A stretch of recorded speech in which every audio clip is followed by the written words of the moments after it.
Hey everybody! Simple question for you. Who doesn't love traveling? Well, I sure do, and I've been to a lot of different countries. But there's one that will stick with me forever: India. Like I said, I'm pretty well traveled. I like to go abroad at least once a year, so I've got a lot of trips under my belt. But when a friend told me that I just have to see India, well, that's exactly what I did. I went in September, the last month of the summer monsoon. It was pretty dry and sunny, but with short rains here and there. The perfect weather for a traveler, if you ask me. Being the confident and well-experienced globetrotter that I am, I went there prepared, and I thought I was ready for anything. Boy, was I wrong.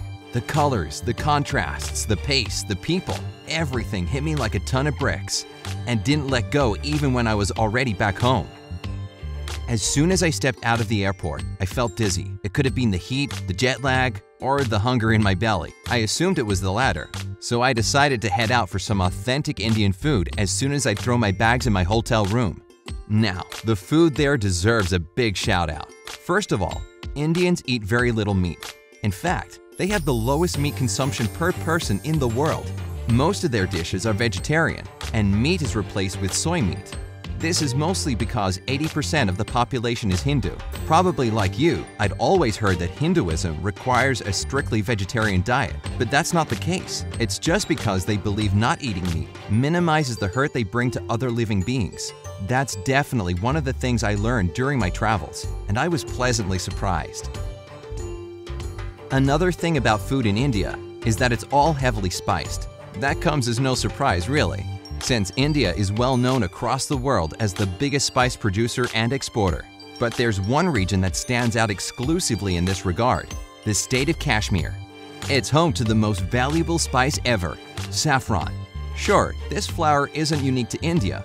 It also grows in Iran and Spain. Kashmir, however, produces the highest quality and the most expensive saffron in the world. The town of Pampore is literally built around saffron fields. There are actually 3 varieties cultivated there. There's Mongra, the most expensive one, that costs about $1,600 a pound. Then you've got Lacha, which, interesting enough, is less pricey at $1,000 per pound. Yet saffron farmers say it's the purest. And finally, there's Zarda. It's the cheapest, but only compared to other varieties, because $250 a pound isn't exactly what I call cheap. Anyway, India's spice game is definitely on point.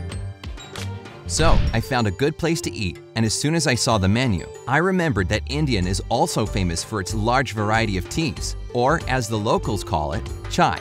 You should see the sheer number of options. I never thought there could be that many types of tea. If you're a tea drinker, I'm sure you know Darjeeling and Assam. But have you ever heard of Karnataka or Kangra? Does Munnar ring a bell? I don't blame you. I had no idea that these kinds exist either, and those are just the tea-producing regions. There's even more once you get into the types of chai by adding particular spices and herbs. Take, for example, masala chai, which is made with cinnamon, ginger, cloves, and herbs. I personally fell in love with butter tea. It's so thick and creamy, I could drink it by the gallon. Basically, you take tea leaves, some butter, hot water, and salt. Mix it all up and thank me later. With a full belly and plenty of chai pumping through my veins, I was ready for some sightseeing. I landed in New Delhi, so I spent the rest of the day walking around and taking in all the sights. Whenever I go abroad, I like to carry a little phrase book in the local language. Well, if you ever find yourself in India, you're gonna need a really big book because there are actually 22 officially recognized languages there. English is among them, so I was okay just sticking to that.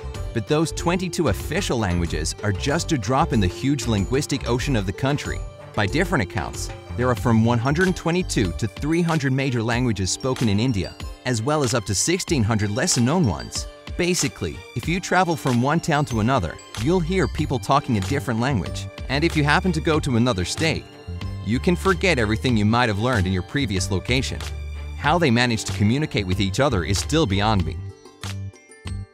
New Delhi was awesome. I wish I could talk more about it, but I had a lot to see. I did find time to take a train up to Amritsar and see the Golden Temple. How do I even begin to describe it? The whole thing is covered in gold and sits in the middle of a huge pool of water. This is where the tradition of langar takes place. Langar is a vegetarian meal that's given to any and everyone who comes to the temple, regardless of their background or beliefs. Just imagine, the Golden Temple provides a free meal to over 50,000 people a day. And on special occasions, it can feed up to 200,000. I got a free meal too, and it was really delicious. You can volunteer there as well. I did just that because I was in so much awe about the place, I didn't want to leave. What I actually regret is that I didn't get to see the Kumbh Mela in action. It's one of the greatest celebrations of India, and apparently it's a sight to behold. In 2011, so many pilgrims gathered in one place that the whole congregation of 75 million people was even visible from space. This year, it's taking place from January until early March, so if you've seen it with your own eyes, just know that I'm so jealous.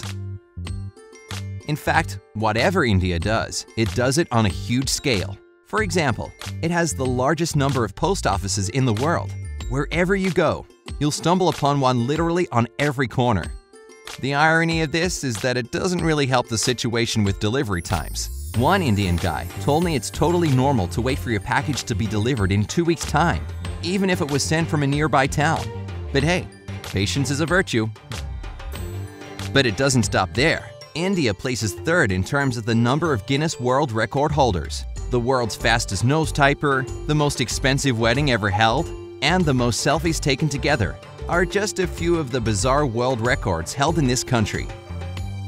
What else? The largest railroad network in the world? Check? Well, almost, since the United States does technically have more. But anyway, India has built over 3.5 million miles of railroads, which, considering the smaller size of the country, still means easier transit within and between different locations. With that in mind, it shouldn't really be a huge surprise that Indian Railways is also the largest employer in the world. It has over 1 million employees, and considering the country's extensive railway network, these people are scattered throughout India, from the smallest villages to the biggest cities. The number of jobs grows every year, so it looks like you could always get a job there if you're looking for employment in India. Anyway, what can I say about my final impressions? I was blown away, and I seriously didn't want to leave this fascinating place. Visiting it was like going to a whole new world for me. I tried to get as many souvenirs as I could, but I almost forgot one important thing. If you ever go there, by the way, you'd better remember it too. No one is allowed to take India's national currency in or out of the country. It's actually against the law, so make sure you change your money before you cross the border. I almost made this mistake, but a friendly local told me to exchange my rupees at the airport, and off I went, headed back home with my suitcase full of exotic stuff and my head pulsing with impressions.